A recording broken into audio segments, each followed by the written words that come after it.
Trust me, it's a really, really good idea. Sadly, because the chiropractic profession, my profession, has done a horrible job at educating people on what chiropractic is and the benefits of chiropractic, many people, including most doctors and chiropractors, still believe chiropractic is about merely cracking necks and backs to make back pains and headaches go away. But there's so much more to it than that. I'm Dr. Feeman, and although you may know better, there's still something I want to talk with you about regarding chiropractic and when is the best time to begin chiropractic care.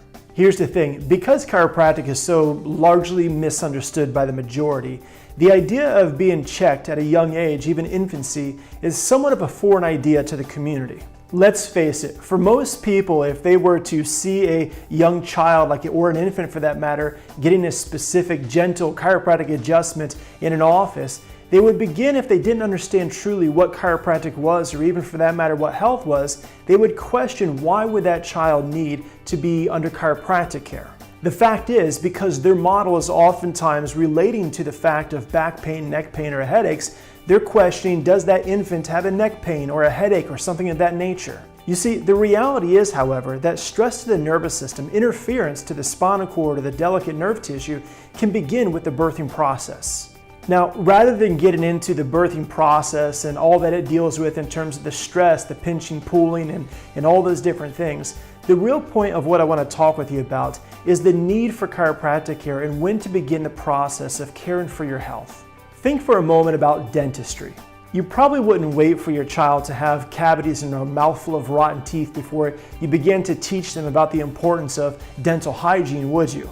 Well, in the same sense, why would you wait until your child began to experience aches and pains and poor health before taking care of their nervous system? Seriously, think about the life of a child for just a moment.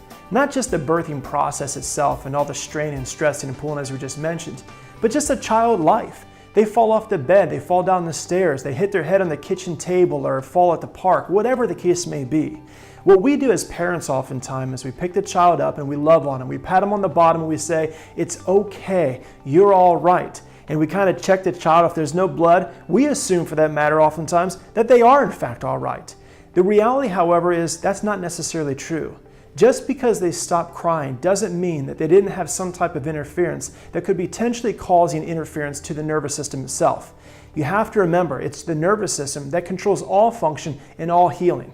And when there's interference, what we would refer to as subluxation, it doesn't necessarily mean at that particular point that the patient, the child in that particular circumstance would get up and all of a sudden develop a heart issue or a lung issue or maybe allergies or something of that nature. But in the same sense, if there's interference to the nervous system that has not been detected or corrected, could that interference later in life cause the body to function poorly? Could that interference, if left uncorrected, cause the body to later develop some sort of ache or pain, or what's worse is even disease? You see, this kind of thing happens all the time, not just in the life of a child, but adults too. Think for a moment about what you do most of your day.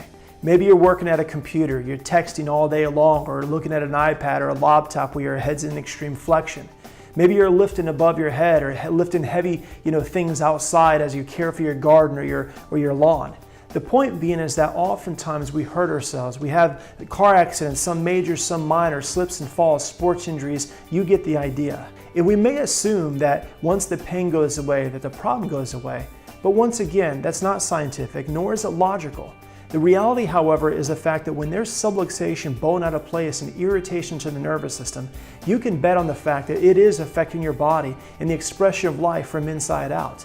And maybe not now, but in the future, it could be causing you to have sickness and diseases that down the road appear, which started sometimes decades before. You see, getting your family checked for subluxation and irritation to the nervous system is one of the best things you could do for your family. Don't wait until a problem arises. Why wait until symptoms and sickness or disease show up before you start doing something for your health?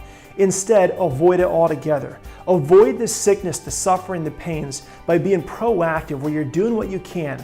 Choose the level of health you want for the people you love and care about the most. Whether it be your friends or your family or whoever it might be, today's a perfect day to get them scheduled to be able to have their nervous system checked. You and your family deserve a chance at having the most vibrant life, healthy life possible. Again, I'm Dr. Joel Feeman, here to empower you with truth and knowledge so you know without a doubt what it takes for you and your family to achieve the most amazing health and healing, the healing that not only you're capable of, but the healing that you deserve.